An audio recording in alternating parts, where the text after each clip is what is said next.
Whichever way you judge me has absolutely no impact on me because I'm completely stoned. I have not given this privilege to anybody, that somebody can make me happy, somebody can make me unhappy. Any moment we could be doing something wrong, so we listen to everybody. But what they say will not determine how I am.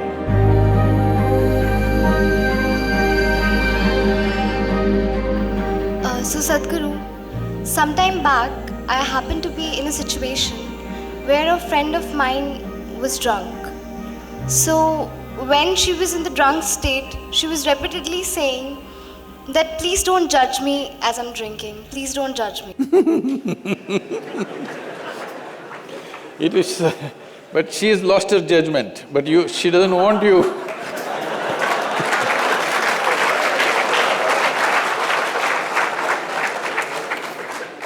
So my question is, whether it is alcohol or not, in life, why are we so apprehensive about being judged by others? And how can we not let this come on our way of being happy?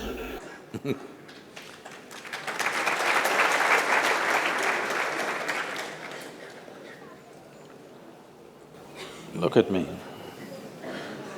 See, I'm always stoned.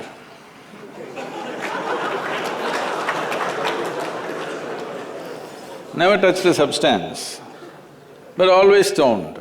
You can judge me whichever way you want.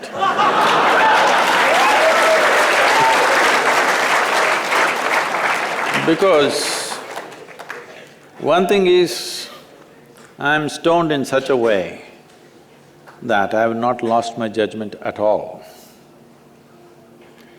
And at the same time, whichever way you judge me has absolutely no impact on me because I'm completely stoned.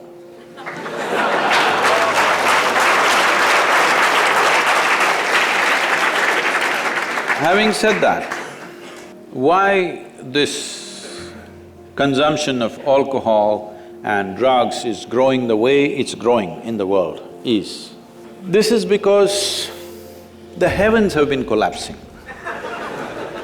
Yes, I was in Bangalore just 3-4 weeks ago. There were over 8,000 people doing a 2-day program with me.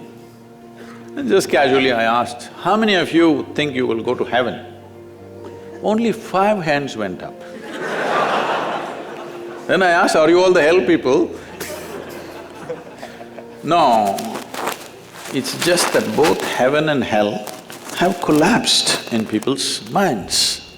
This is the first time in the history of humanity that this many people in the world can think for themselves.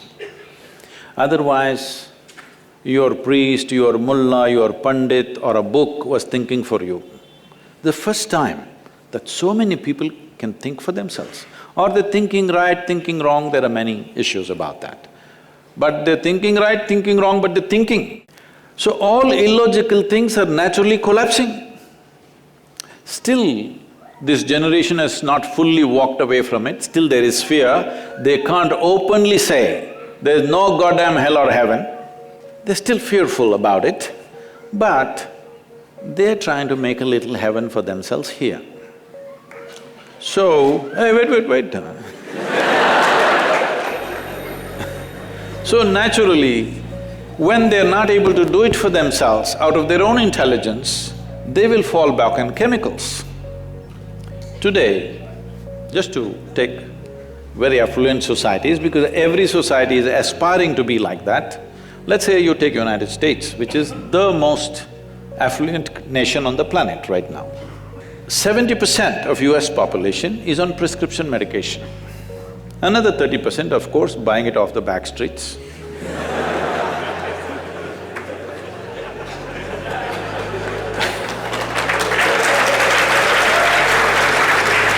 Most affluent nation, obviously affluence is not working. To be healthful, you need chemicals. To be joyful, you need chemicals. To be peaceful, you need chemicals. To be ecstatic, of course, that is ecstasy. So, I'm not even looking at it morally. It's never a moral issue for me. If 90% of this population right now is on chemicals, believe me, the next generation that we produce will be a generation which is much less than us. If we produce a next generation less than ourselves, we have committed a crime against humanity, because the next generation must be at least one step ahead of us, otherwise we've lost it. We've lost the entire process of civilization when we produce a next generation which is actually less than us.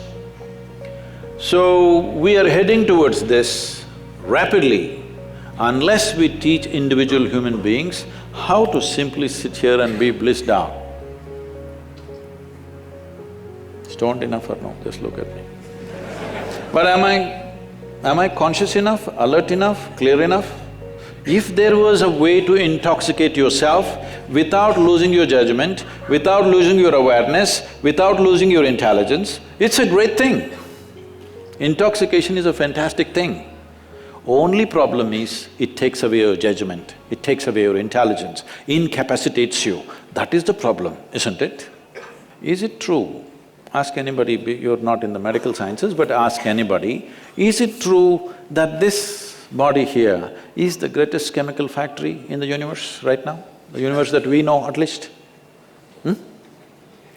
Only problem is you're a lousy manager. If you know how to manage this, you would be like me, always blissed out. Anybody can say what they want, anybody can do what they want. This is like this only. Because I have not given this privilege to anybody, that somebody can make me happy, somebody can make me unhappy, somebody can make me miserable. Right now, you are a consequence of other people's opinions. Where do you plan to go like this? Anybody can ruin you. You went outside, somebody told you, Shreya, you are the most wonderful human being we have seen. Then you were floating on that cloud, what number? What number? 9. Oh, in South we do 11. You were floating on cloud whatever number, and you came home, people at home told you who you really are. And the cloud will crash. No. It's very important that neither this way or that way, we listen to everybody because we could be doing something wrong. Hello? Any moment we could be doing something wrong, so we listen to everybody. But what they say will not determine how I am. Never, ever. This you must fix and you must tell your friend when she's not drunk. Because otherwise she won't understand.